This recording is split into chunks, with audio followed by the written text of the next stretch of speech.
day, viewers around the world. You are welcome to Friday morning. Fridays are our days to do the football affairs, and you are tuned in to the football affairs. I don't know if I'm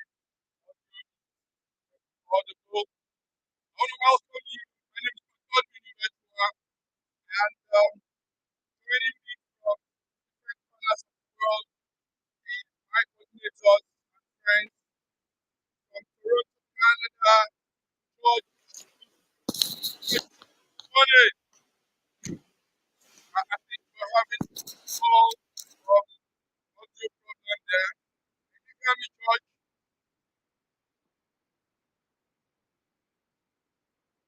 George, can you hear me? Okay. George is with us from Toronto, Canada. George will be joining soon. Also, from the center of the city, Nigeria, Lagos, Nigeria, is our one and only Diva, our wonderful coordinator, Bidin Nana. Bidin Nana, good morning. I hope it's morning, Nigeria. Can you guys Good hear me? morning, Massive. Yeah, I can hear you. Good morning. Thanks for having me once again here. Nigerians are doing well. We are fine. We are strong. All our viewers all around the world, thanks for joining us again today. Let's do it like always. Can you guys hear me? Yeah, we Thank you can hear very you much. now. George, can you hear us now? George, from mute and speak out. Yes, go ahead, George. Go ahead, talk. George, go ahead. Okay. George is not hearing us. Biddy, George, I think probably you need to go backstage and tidy up your audio, George, because we can see you. But you're not. I can hear you very well. I can hear you Yes, very thank you. well. Yes. Biddy, um, I know you had small, you had to relax on your little easy last Monday. And how are you, Biddy? It was missed you. How are you today? How Massive Mike, your voice is going off. I can't hear you very well now. can you hear me? I'm welcoming you to the screen today. And I'm also saying that missed you last Monday, last Wednesday. We know you had to stay back and relax, re-energize yourself again, revitalize yourself. Because I mean, the event last time had a toll on you. So it's good to see you. How are you this morning, BD? How are you? How are you? I- Your I'm strength and fine. I'm everything. fine. I'm Good. fine. I'm Good. okay.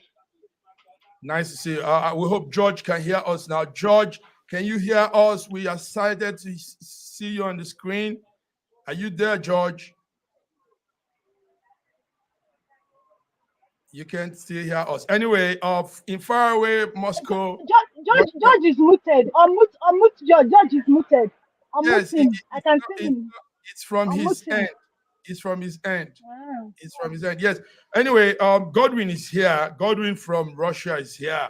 Our great. Hello. Yeah, Godwin, you're Hello. Am welcome. I audible? Am I Yes, audible? you are. Yes, you are. Yes, you are. Okay. You're welcome, gentlemen. You're welcome, lady. It's a beautiful day out here in Milan, Italy. It's raining, it's cold. Today, the 20th of October, 2023. And we're here to look into the global world affairs. Global world affairs is our news echoes every Friday. Gentlemen, before we go into the main discussion, let's just run through some small newspaper updates that we're following. One of it is that the UK Prime Minister Rishi Sunak is in Israel, and he's in on the solidarity visit to Israel. He says he applauds the Israeli precautionary measures to ensure the safety of civilians. And he was with Benjamin Netanyahu, the Israeli Prime Minister. In addition to that, he also says there are actions in check now for some humanitarian supplies to reach Gaza. Gaza is where the heat of this whole calamity is banging. So Sunak is in Israel. and he expressed his solidarity with the Israeli people. In his words, I quote, he said, "You suffered an unspeakable, horrific act of terrorism, and we want you to know that the UK stands with you." That's one of the people. We're coming to talk about it, gentlemen. Don't worry. In other news, also, we are checking on what is happening in the same Gaza. Aid's delivery may be in limbo in Gaza, as some sources are saying, because the Palestinian condition is really getting very worse. To cross from Rafah to cross to Gaza and give food is a hard tax. So the entire population of Gaza has been cut off from supply of electricity, food, fuel, water for weeks, and Gaza is under a complete siege. It's making it very, very hard for many things to come through. So this is what we're seeing in some papers right there in Asia. Also, in some other papers around the world, we're seeing that we had U.S. Navy intercepts 3 missiles that were fired from Yemen. These missiles were actually targeted to Israel, and the U.S. Navy itself intercepted those They missiles. said that you don't know that. Saying this. So these are some of the takes, some of the newspaper we're seeing. Remember, it's global news around the world, so we're looking more into global issues. Gentlemen, what will you say? Let me start with Sir George. Can you hear us now? Are you there? Are you there? George is still not here. Okay, Godwin, let me start with you, Godwin. What are some of these news headlines you've had, and what are your views on them? US missile. Go ahead. There are. I hope I'm audible. I always ask because. Yes, you are. Yes, you are. Okay. Thank you so much. I'd like to welcome our viewers for tuning in. Thank them for tuning in. Hope we can be able to deliver today what they want as usual. Now, concerning the attack on Gaza, I would like to touch on it very quickly. I condemn it, and it's horrific, and it shouldn't have happened. I've said it so many times. I believe Israel has a right to defend itself. I totally believe that. But the fact is that and the Palestinians have paid the highest death toll in the conflict with Israel. Sometimes the ratio is 50-1. Well, their life is not 50 times less valuable than the Israeli lives. And I also condemn the blockade of food, energy, water that is going on in the Gaza Strip. I condemn the fact that they are not able to reach an agreement or forceful evacuation of citizens from their homes, or making life so difficult. These guys, they live on less than $1 a day, like in the poorest regions of Nigeria. So I absolutely condemn, and I really hope that they can really put actions to words and go for a two-state solution. Now, the ground offensive, which seems to be imminent, I also condemn it to utmost. While Israel has a right to defend itself and to go after Hamas, they do not have the right to kill all civilians, or to generalize, or collectively punish. We're going to come to this. What you're saying now. You're talking on the Gaza, the hospital strike. And the imminent ground offensive, not just the hospital strike. And the ground offensive. We're going to come to that. It's just some headline news that I gave. That Rishi Sunak, UK Prime Minister, is in Israel, and he's there on the solidarity visit. So, BD, what do you think? These are countries going to Israel and speaking with the Israeli people. What you think is one-sided? You think it's one-sided that the West is taking side with just Israel, and they're not looking at the other side of this whole situation? It's obvious now. It's been a one-sided thing, and I think it's one of the things that is actually fueling this war into what it's becoming. Now, naturally, for Israel, it's a human nature that you will be prompt to defend yourself, to what Hamas did in Israel. But the way the bomb is going to Gaza now, it's actually affecting everyone, and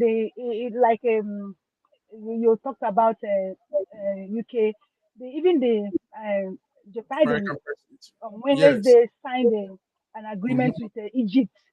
You mhm. understand? So that they can supply them with food from their own side of the border. So That's I think the way this thing is going and the way the West are taking side is actually what is worsening the situation. I think it's a one-sided thing. I must be frank with you. So you're with Godwin on this one. It's a one-sided thing, but you know what they are probably saying is also that somebody instigated this whole action. You know, Yeah, the yeah, you are right. That's Hamas. actually why they are dealing with Mhm. Israel because the Palestinians they started it. Do you understand? Because Yes, if they don't start it, this thing will not. And that's why. Yeah, I think what they are doing is like you started this thing, but there's a way they can actually balance it. Do you understand? They can find a that's way in correct. balancing it Balancing because it. they represent. Yeah, they're UN. They represent everyone, so they should find a way to balance it. So it shouldn't be tilted towards one-sided because it's only worsening the situation like we're seeing playing out now. Like we're seeing playing out now. Thank you very much, BD. So we'll go further, gentlemen. It's Friday, it's world affairs, and we want to put out all the affairs that has been happening so far.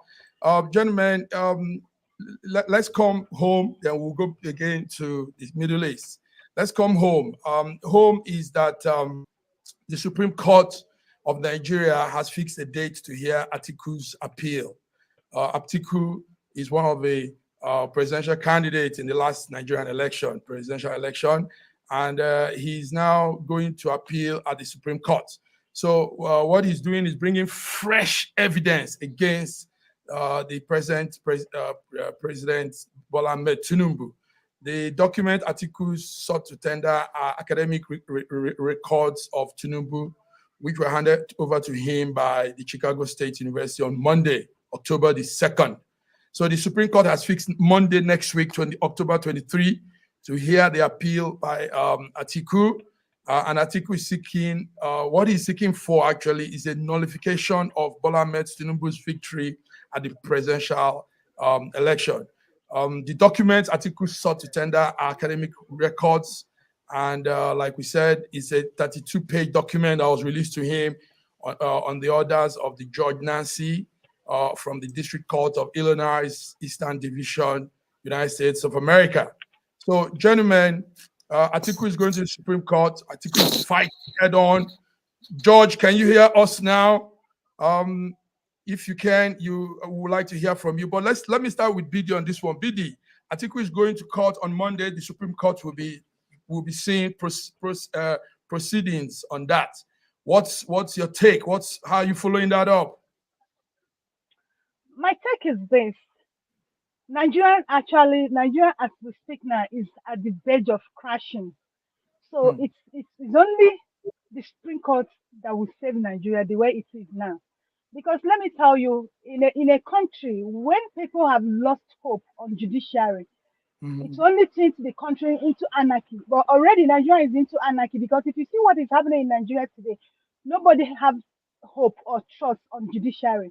If you look at the case of jungle justice in Nigeria, it is getting higher by higher. And why is this so? Because an average Nigerian don't believe in taking case to the courts because they believe that if I take this case to the court, I'm not going to get anything out of it. So let me deal with it on my own. And that is the stage at which Nigeria is now. Now, the only hope Nigerian have in restoring itself is at the verge of Supreme Court. Depends on how they handle this issue. But if they don't handle it very well, then this country has crashed from the way it is now.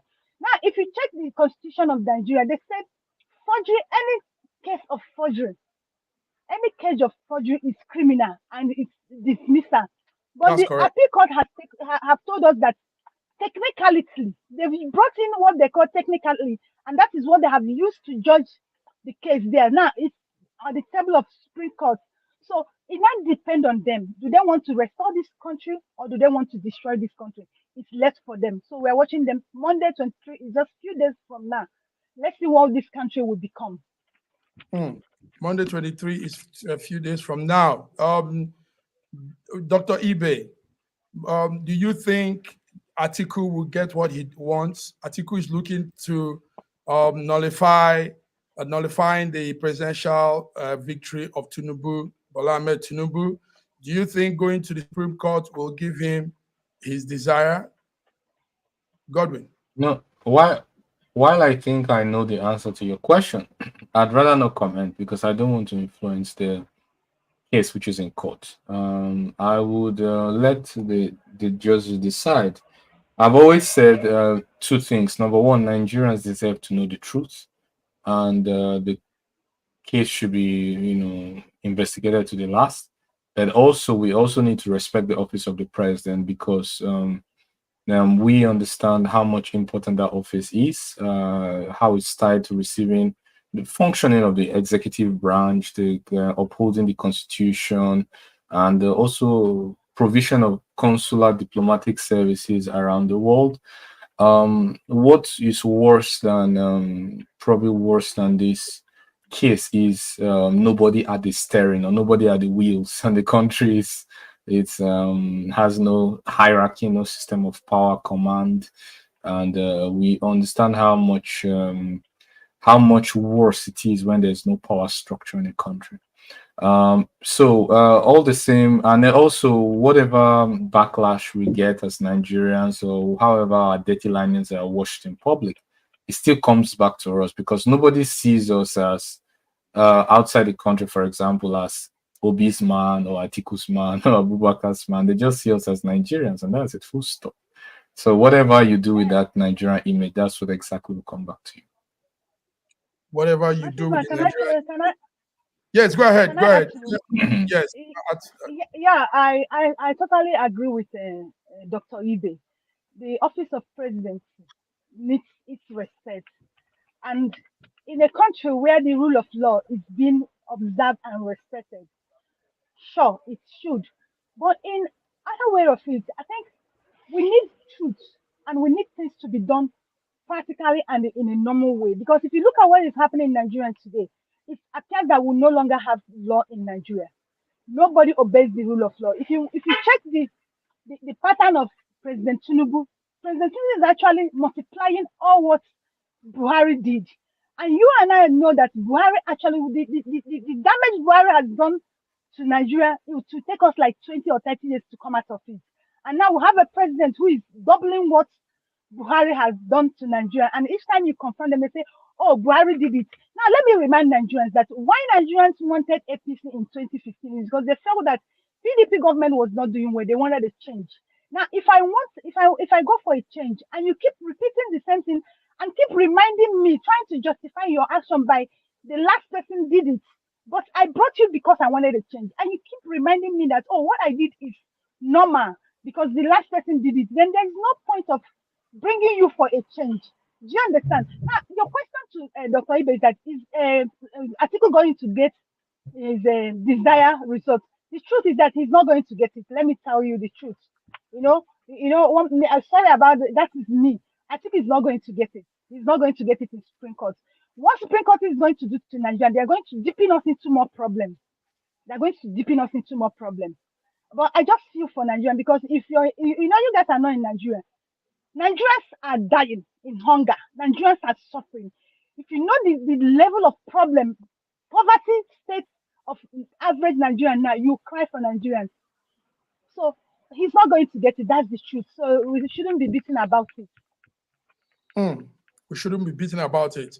Okay, some very strong words there. Yes, Amaka Ifeanyi, thank you for putting in your comments. I might reach out to you behind later, and if you want to be part of this, yes, that would be beautiful to have some real-time contributors on the show. Thank you for writing that. Thank you, BD. Atiku might not get what he wants, but you said some things, BD, and those are strong words. It's accountability and willpower to do things. Our government probably don't have that power of being accountable. I mean, there's no point remembering the past. The past is gone. Tinubu's Buhari's era is gone.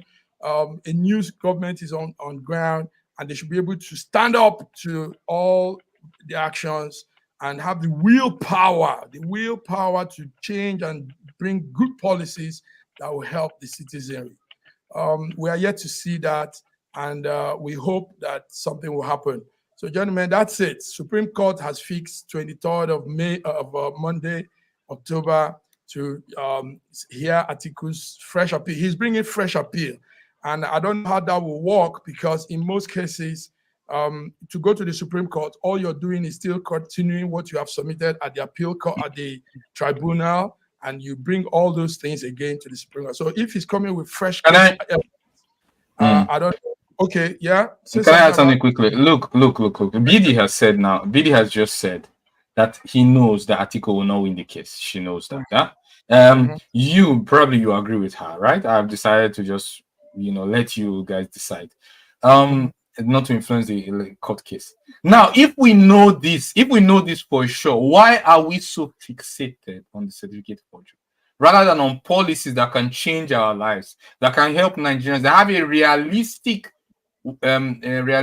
outcome, that could probably a policymaker could listen to what we are saying on air now and probably take it into consideration in making those policies that could affect Nigerians? Why are we so fixated on something that we are certainly sure, and I'm using we, yeah, that we are certainly sure that wouldn't give us the result? And why are we so fixated? I believe we have to move on to real things with real, like the thing I've always said, I've said in the previous shows that I don't see the strategy, like the goal of the strategy, like what's the end point where we arrive and say, yeah, we did well or we did poorly. What's the goal? Dr. Ibe, we are not fixated in this. We already have a policy. We already have rule of law. Do you understand? But this set of politicians have decided not to obey it. You saw what happened in a tribunal. They came up with technicality, not on what is in the rule of law, not on the way it's being done. So we are not arguing about that. We are not arguing that at all. We are not arguing that. What I'm saying is that when we spend, for example, now we have just 6 minutes to the break, right? 24 minutes. We had talked about Israel Hamas, which is of a more global significance, right? At the moment, I'm only considering about we have limited time to talk. And when we spend a great percentage on something that we are certain will not bring the results we want, then what is the essence of the investment of time? I'm looking for a return on investment. My suggestion is that we get return on investment. No, we should talk, but we should talk, but we should not invest too much time on it. We should not be too fixated on it, because we seem to know the result. Exactly. We seem to know the result. So what's the point? Yeah. Thank you very much. Let's move on to policies. What's the point? That affect time on it? There's a point on it anyway, because if everything is, this whole last presidential election was obviously not transparent. It wasn't done well at all. So if we have to fix that, I think we have to fix that. That's the point. And if there are these loopholes in the legal term, they call lacuna, and all these things are all there out there, then something has to be. Did you listen to the SSGF, the Babachir Lawal? Did you listen to his recent news story about 2 days ago, where he said that Obi actually won the 25th February general election, that Tinubu did not win it? Did you listen to that? I saw that. I listened to that on I think that was on Wednesday. Okay, gentlemen, thank you very much. You've all brought in good side to this whole thing. So let's still talk about something in Nigeria before we go on the break. Then we'll come back. I want to ask you guys: is age a factor in leadership?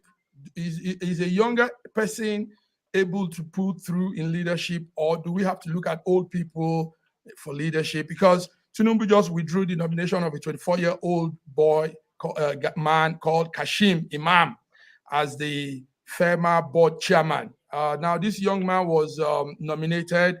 FERMA is the Federal Road Maintenance Agency in Nigeria. So this Kashim, engineer Imam Kashim, was nominated by Tinubu to be the chairman of the board of directors. And for no reason so far, somehow, People complained. People said a lot of things. He lacked the requisite experience for the job. He's young, And yesterday, Tinubu withdrew that nomination. Let me start with you, Godwin. Is it the age, or is it that he really doesn't have the experience? And why will he be nominated? And because of people's complaint, that nomination be withdrawn? Godwin, what do you have to say on that? Yes, I have to be frank and let you know that age is a factor, because with age, often, I don't say always, but often comes experience, right? And obviously, when you're trying to pick someone into a particular job, you look at his resume, his CV. Does he have the required experience, the required skill set to do that job? I don't know his skill set. I don't know his experience. I don't know he's qualified. But what you I think those who have looked at his CV are in a better position to know if his resume shows that he's qualified. That's number one.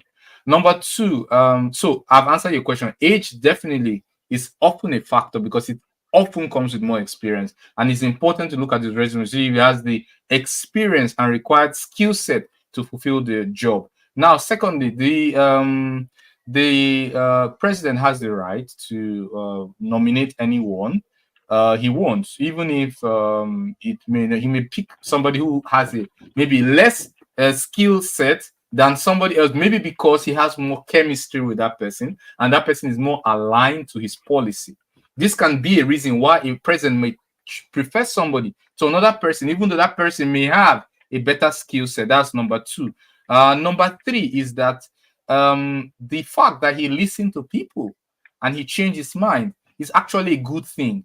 It means that he's sensitive to feedback and not as tyrannical as some people would like to paint it. But it's because we sometimes always like to condemn, and we never sometimes try to see or pay enough attention to good things. It's actually a good thing that he listened to a lot of people's feedback and acted based on that feedback. That is something he needs to be commended for. And let's also not fail to recognize good things, just as we are very quick to point out bad things.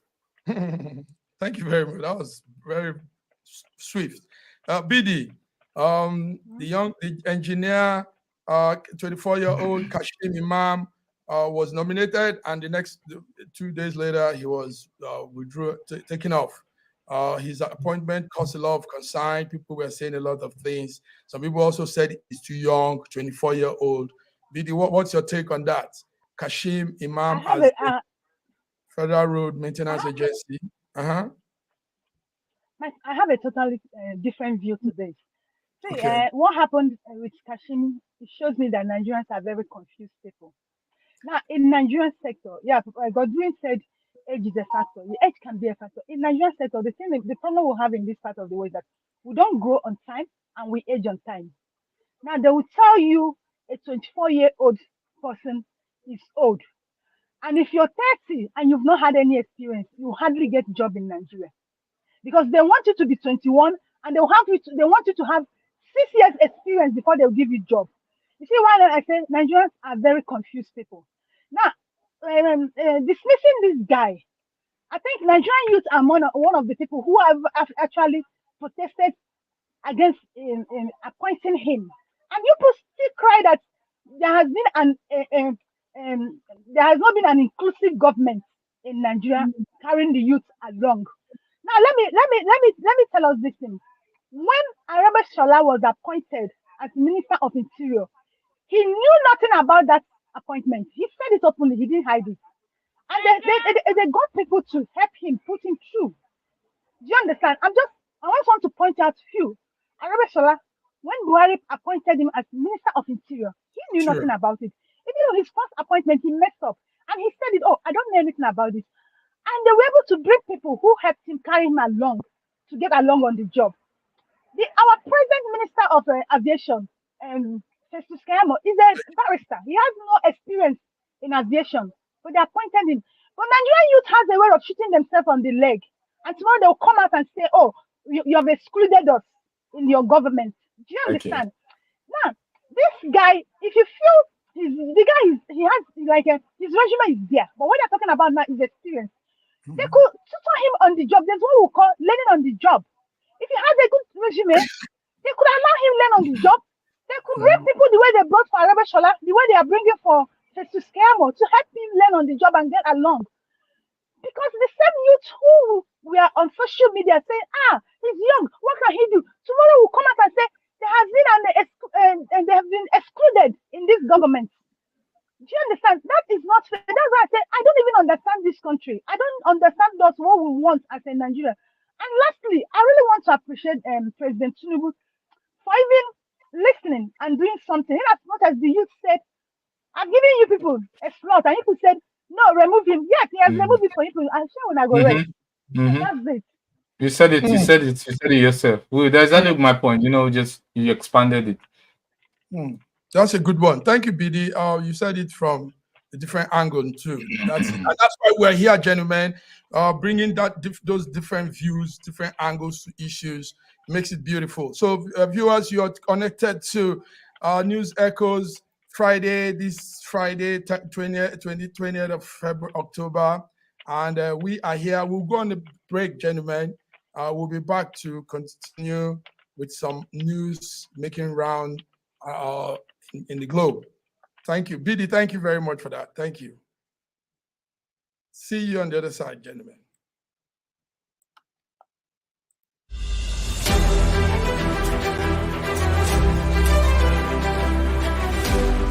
Prepare to be part of something extraordinary where greatness is celebrated and Black excellence takes center stage. The 2023 Excellence Awards, presented by Afro Global Television, is on Saturday, October 21st. The star-studded red carpet reception is at 7 p.m. and awards at 8 p.m. The theme is Rising Beyond Limits.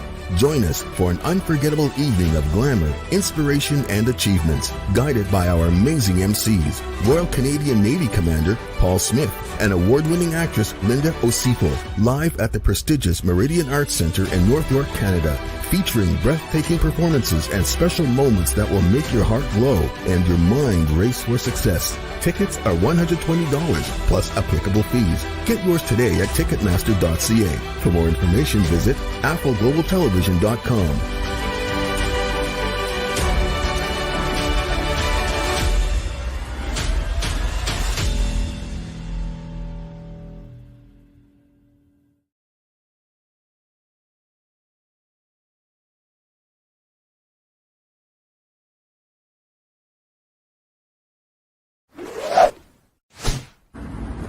A year ago, I wrote a book titled The Final Solution, and I was trying to say to the rest of the world that there are challenges ahead. Now, a prophecy did come, and that prophecy is coming to pass. But I'm telling you, the final solution has been found many years ago in the Bible, because the Bible simply says righteousness exalts a nation and sin is a reproach to the people. So I want you to know that you can get solutions to problems in Ukraine, in Russia, in Nigeria, indeed all parts of the world. We need that solution, and the solution is straightforward.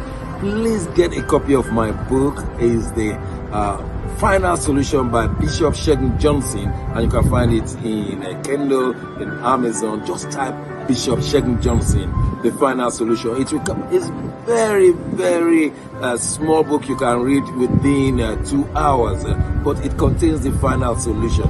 Do get a copy. Not getting it is doing disservice to humanity. Don't forget the final solution.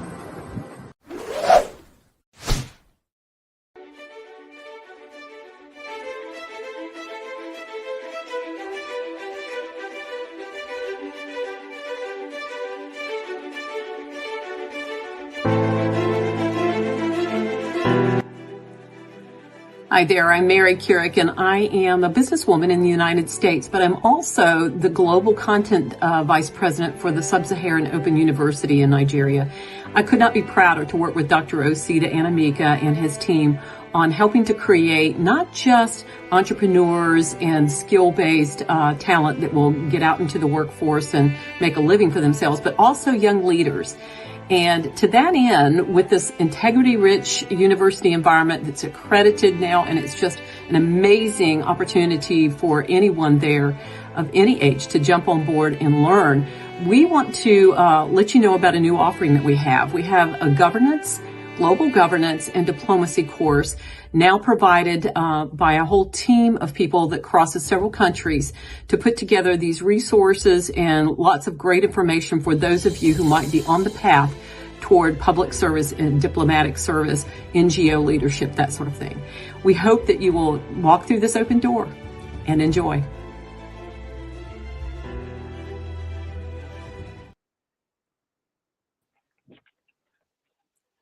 Yes, we're back. Viewers around the world, you are tuned into Schengen Story Media Friday, 20th of October, and we are doing the global affairs. We're giving you news on the global stage. You're welcome. Dr. Godwin, hope you can hear me. Are you audible enough? BD? Yes. Yes, I can hear you. George, there's some echo from your end. Please check it. Yes.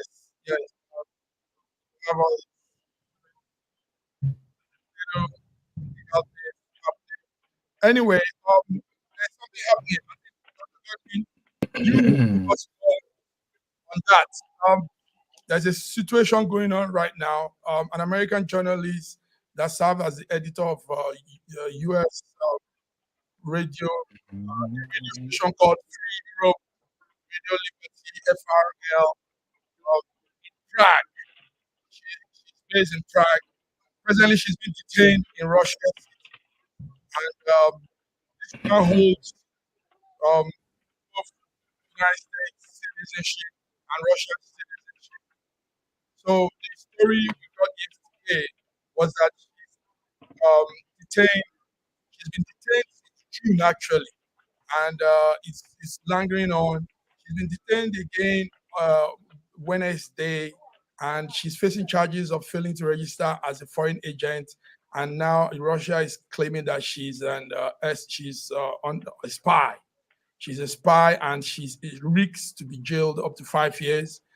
This is bringing so much concern on both the American government and European government. I don't know if you're following that story, Godwin. A journalist called Alsu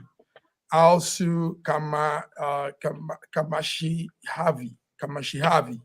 I don't know if that's how it's pronounced. No, Kurmasheva. Okay. Let me start by saying that espionage, which she's been accused for, is something that's been occurring between Russia, US, even since the Soviet Union and before the Soviet Union. So it's a long story. Remember, before I go to the history, I would just touch on her arrest. She was arrested for being a potential spy or foreign agent. In Russia, there's a law, and just like in the US, there's a law against espionage or registering as a foreign agent. If you things that could qualify you for a foreign agent, if you work for a company that receives majority of sponsorship abroad, and thus can affect your views and your workflow. Let me put it this way. Yes, you ought to register as a foreign agent. It's not that you'll be expelled, but you can register as a foreign agent and still continue working. But just with registration, I get funding abroad, I'm representing their interest. Just like Biden is accused right now by many Republicans of he or his son working as a foreign agent on behalf of, Ukraine, I think. So these is our well-established laws that are mirrored both in the US and in Russia. Her company was informed into acts in 2017 to also register as a foreign agent. I don't think they did. So also arrested based on that. Now, I have not seen the evidence, and those evidence are usually not revealed to the public. I'd like to remind you that in March 2018, Trump administration ordered the expulsion of 60 alleged Russian spies from the United States following the poisoning of Sergei and Yulia Skripal as part of joint effort, of course, with the European allies. You also remember that the White House closed the Russian consulate in Seattle.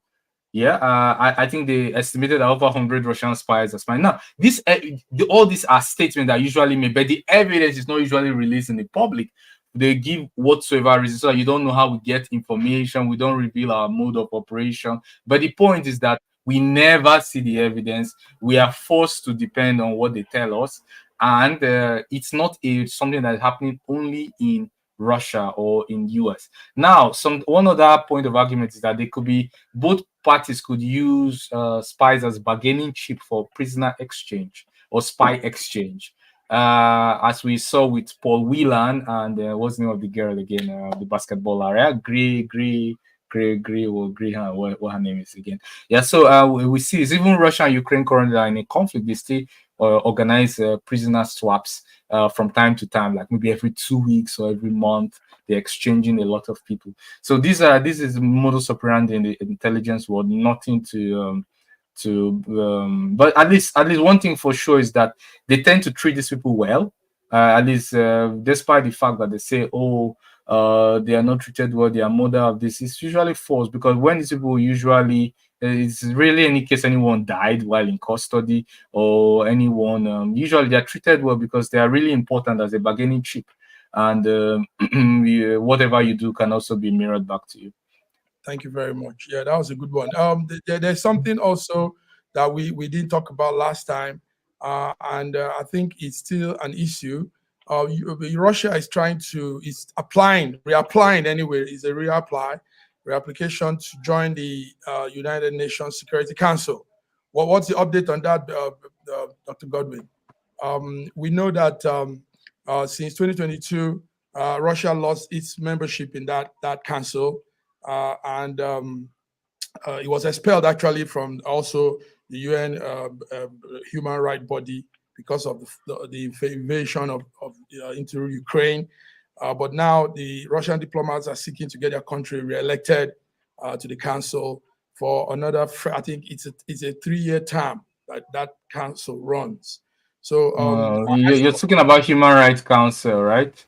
Yes, the Human Rights Council. Not Security Council. Russia is a permanent member of the Security Council, and nobody can remove Russia from sorry, that. Human Rights Council, I meant. Sorry, I missed. So yes. What's the update on that? That happened, I think, a week ago. So what do you have on that? You should understand that some things are done for formality's sakes, and some things are done for. Russia has pulled out of the International Criminal Court, and whenever Russia pulls out, they also pull out their sponsorship, and nothing happens. Not absolutely nothing happens. You no more can influence Russian policy. Russia just doesn't obey what you say anymore, and life goes on. So it's always a loss for the world when a major power pulls out of a great opportunity for dialogue. It's usually a big minus. Okay, thank you, Sir George.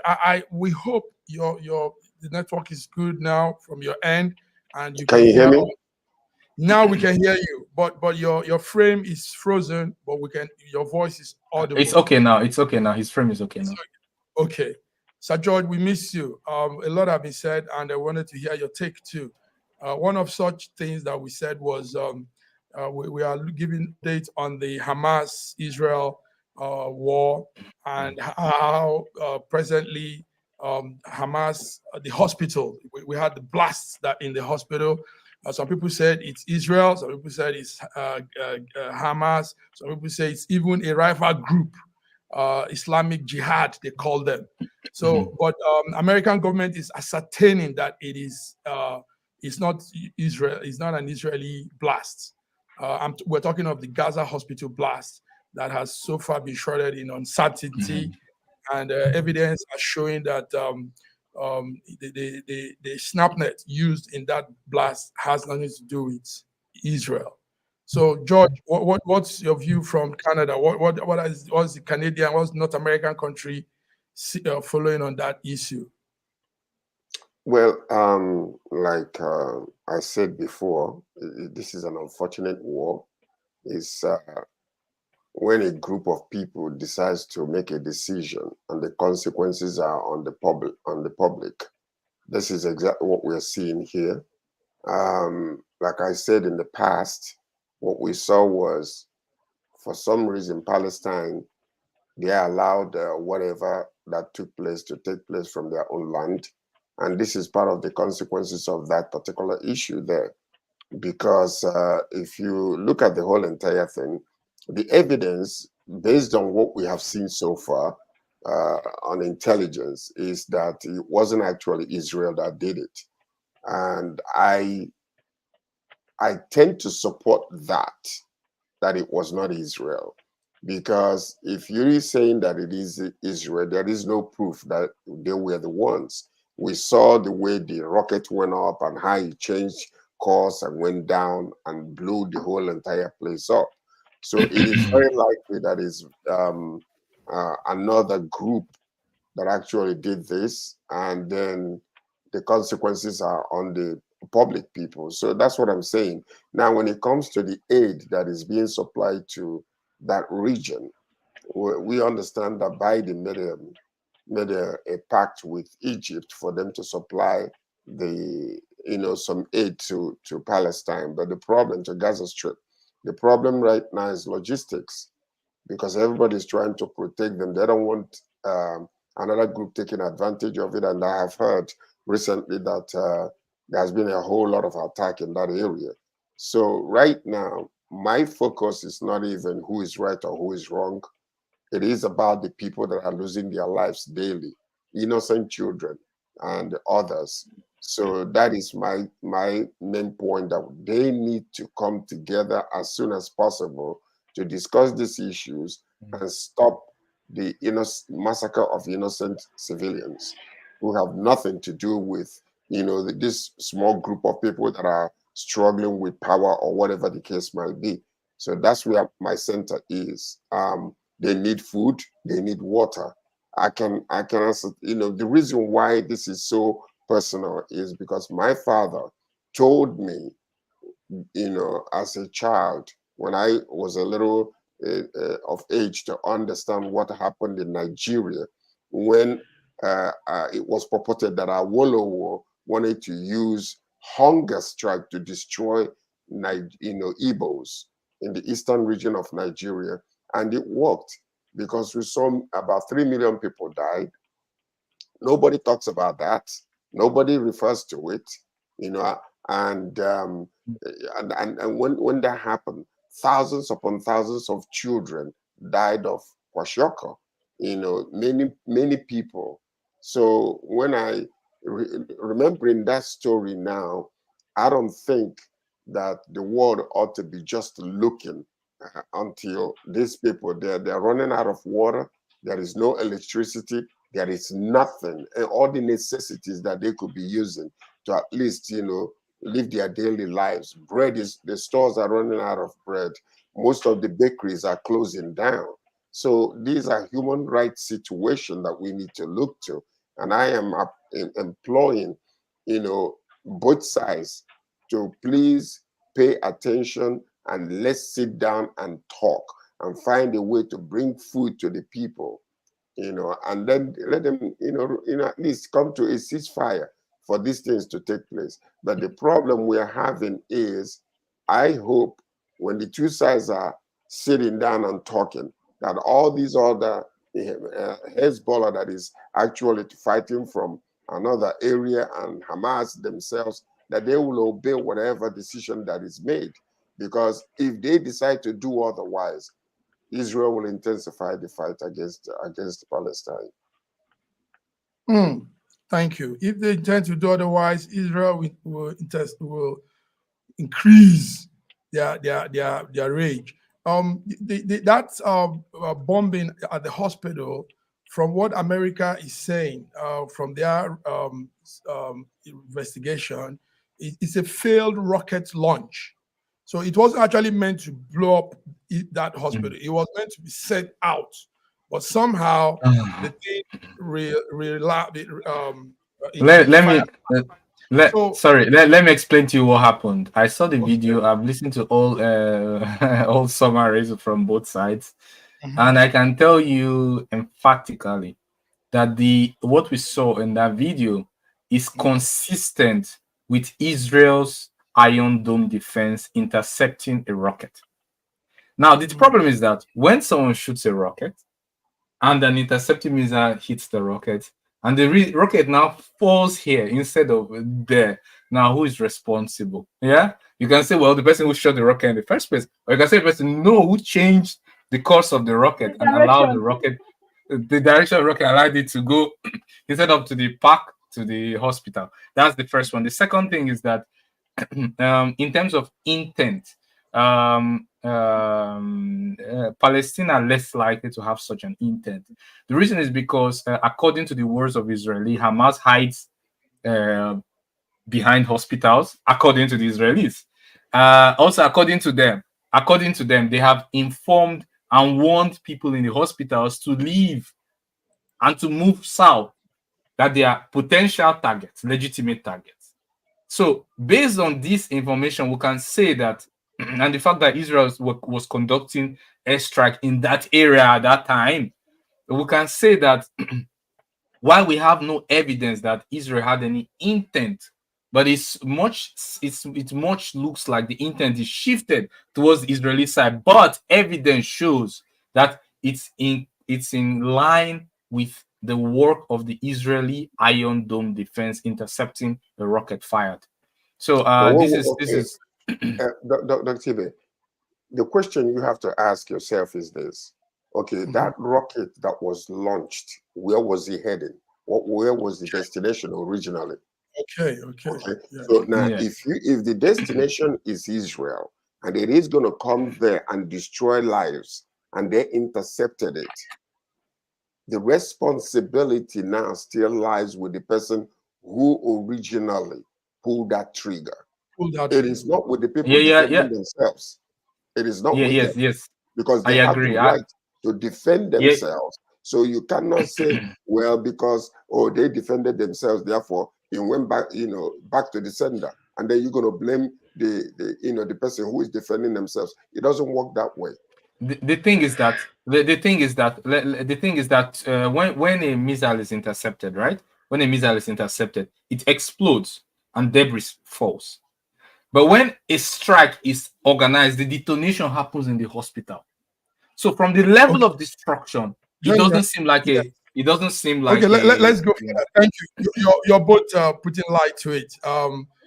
We don't understand, but there are protests going on. Sorry, BD, I have a question for you. Yesterday evening, the Islamic community in Nigeria met with the president and asked that Nigeria sends relief material to the Palestinians. Did you get that update? Did you hear that? And what do you think about that? Can Nigeria? I mean, we are hungry. Look at the palliatives they are sharing. I like that smile in your face. You remember what I said here earlier? I said Nigerians are very confused set of people. You see, most of those people who organize themselves, who want, we like this press leak. Many of them have not eaten at the moment they were making that press release. The kind of hunger that is biting Nigerians now. People are dying. I'm telling you, Dr. Ibe, Dr. George, if I tell you the kind of people who call you on a daily basis, asking you for just 5,000 naira. I'm not telling you women, these are men who have jobs. They call you and say, Didi, please, even if it's 10,000, my children have not had anything since yesterday. And they are not joking. I'm telling you, Nigerians are dying in hunger. And we are so shameless to gather ourselves, say we want to stay relieved. Yeah, it's good to show empathy when people are dying. Do you understand? It's good to show empathy. But are you showing empathy when you on your own, in your own country around? Nigerians are dying in hunger. Nigerians are killing themselves. You saw the boy who buried his own brother because of just how much? Buried his own brother alive. If people were not alive, we are not around. We have a lot of them. Do you understand? And you're coming to, we are hypocrites. We don't tell ourselves the truth in this country. Charity begins at home. We just want to be seen as nice people, whereas we are dying. Thank you very much. Sir George, with your beautiful background there, that's a rainbow over the Palestine. I think that's the Golan Heights or Gaza Strip overview.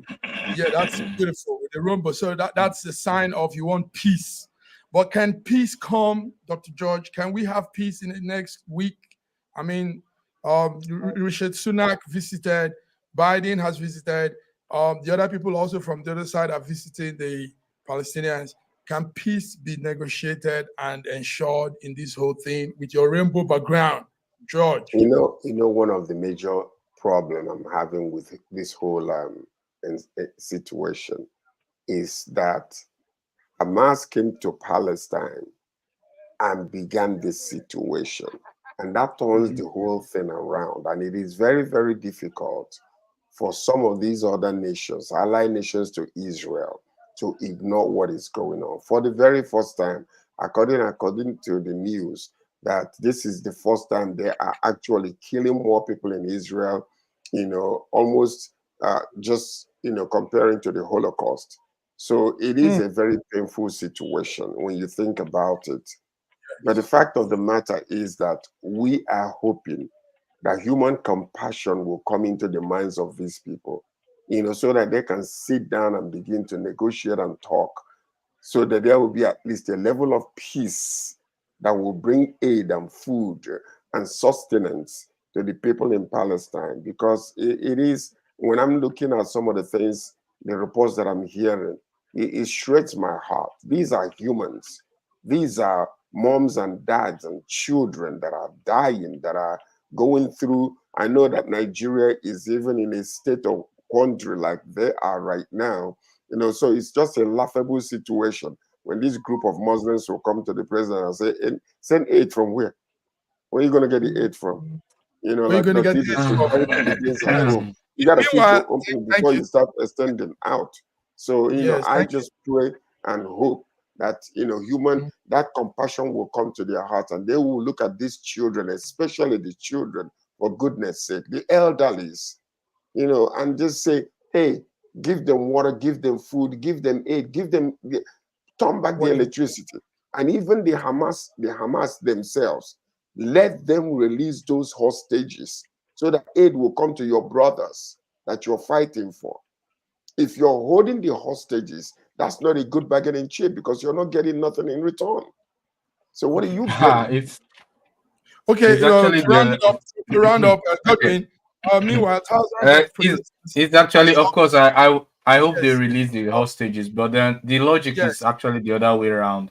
When you release the hostages, then they just wipe out the whole area with more airstrikes, because they have nobody else to, you know, prevent them from wiping the whole ethnic cleansing. But we have some strikes.